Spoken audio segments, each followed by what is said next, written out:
My name is Tom O'Donnell. I'm a candidate for moderator. I was first elected to that office in 1967 when I was a small boy.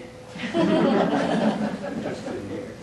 And the principal duties of moderator, as I'm sure you know, are to conduct the town meeting fairly and impartially, and to encourage citizens with certain kindness and consideration to have the opportunity to express their views.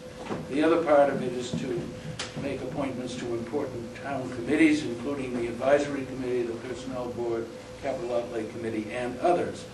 And I'm always anxious to receive suggestions for those appointments, either for one's own advancement or in behalf of someone else, whether or not that person consents to be suggested.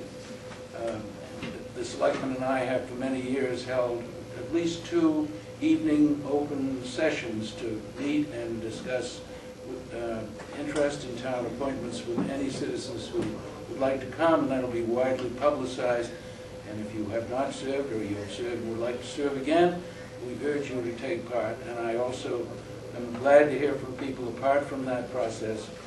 And let me know of your interest, and we will find a place to make you even more useful to the town. Finally, I am deeply honored to have had the opportunity and continue to have the opportunity to serve as your moderator. Thank you.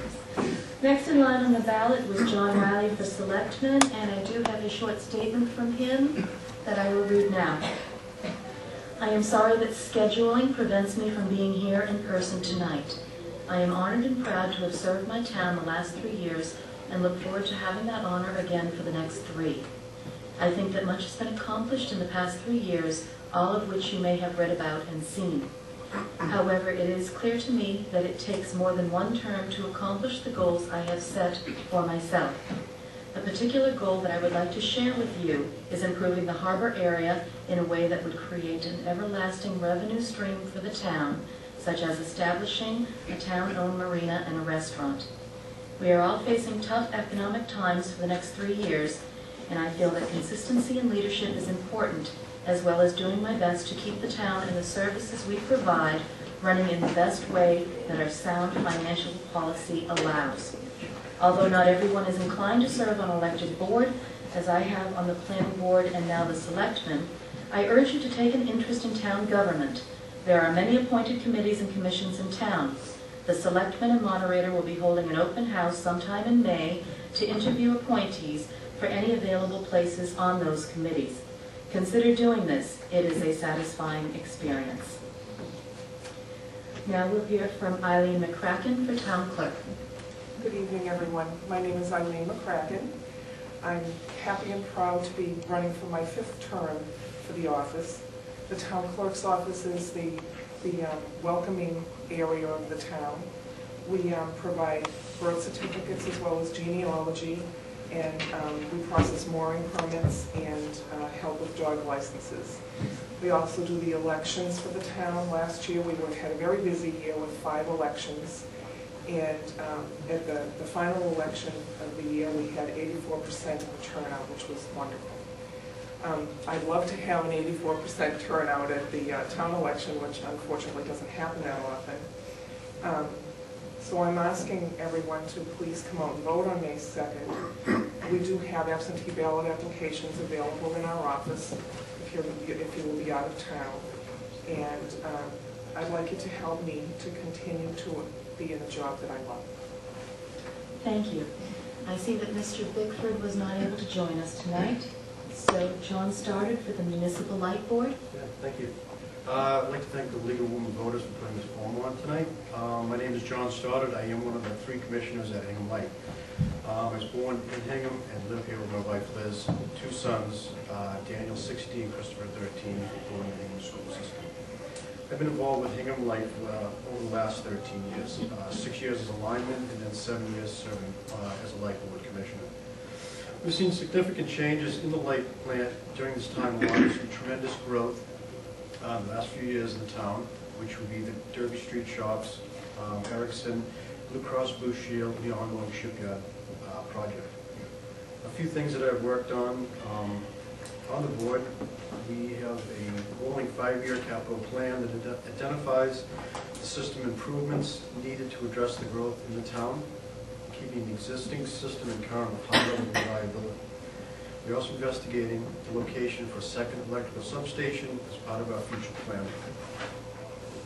The Hingham Light Plant recently received a prestigious award recognizing its liability, as a reliable public power provider.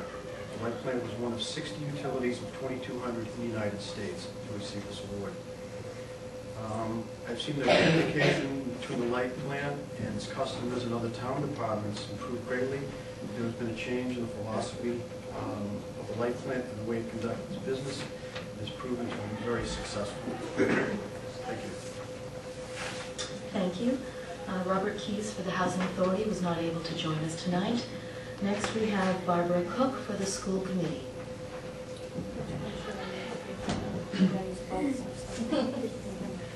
Good evening. I'm Barbara Cook, and I'm running for my second 3-year term on the school committee. And I'd like to thank the League of Women Voters for giving me this opportunity to speak, and I'd actually like to use it to talk about the override rather than myself. 2006 town meeting approved a facilities master plan for the schools to address current and future overcrowding. The plan included opening a 4th elementary school, and this is actually on schedule to open in September. Although the economy has slowed, enrollment has not. For example, Hingham will graduate approximately 250 seniors for each of the next 3 years. However, in the elementary grades, currently moving through our system, we have well over 300 students in each elementary grade. Forecasts for kindergarten this September are 320 students. And larger class sizes may seem okay. They were when I was in elementary school, but I did not have state testing for 3rd through 12th grades. I didn't have inclusion classrooms, beginning with pre-kindergarten, or computer proficiency, along with much higher core subject standards. These are public, not private school requirements. Surely being ranked 171st out of 319 districts in the Commonwealth for per pupil spending cannot be described as private, elitist, or exclusive education. The school department was asked to cut $1.5 million from its proposed level services budget. This is very difficult, and it includes 29.4 lost positions, which will result in current employees being let go.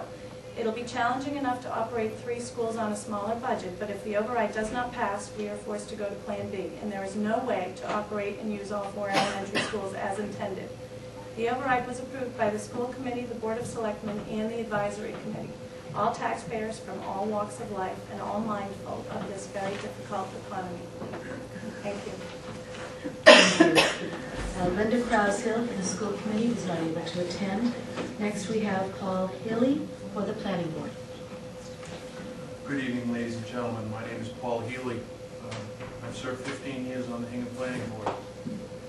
And in that time, I've participated in and witnessed some fairly serious growth in the town of Hingham. I'll repeat what I said the last 2 times I appeared at this forum. When you're talking about the development of people's land, it gets really personal. People value their property rights as they should. We are really the tip of the development sphere in this town. I have the privilege of being married to Esther Healy, who sits on the school committee. So we have some rather lively conversations about the pressures that come with growth and the impact on the schools. I certainly have no quarrel with what Ms. Cook has said to you tonight. It's a pressure that we have to continue to deal with. We are dealing with it at all levels of development that we see, whether it's the shipyard with the apartments that are contained therein, projects being built on Beale Street, subdivisions sprinkled about throughout the town, or frankly the effect of Erickson on our community. These are all issues that the planning board routinely has to deal with. Presently we have an initiative that I hope the town will support at town meeting relative to maintaining the vitality of the square through a proposed zoning bylaw change. The planning board respectfully requests your support.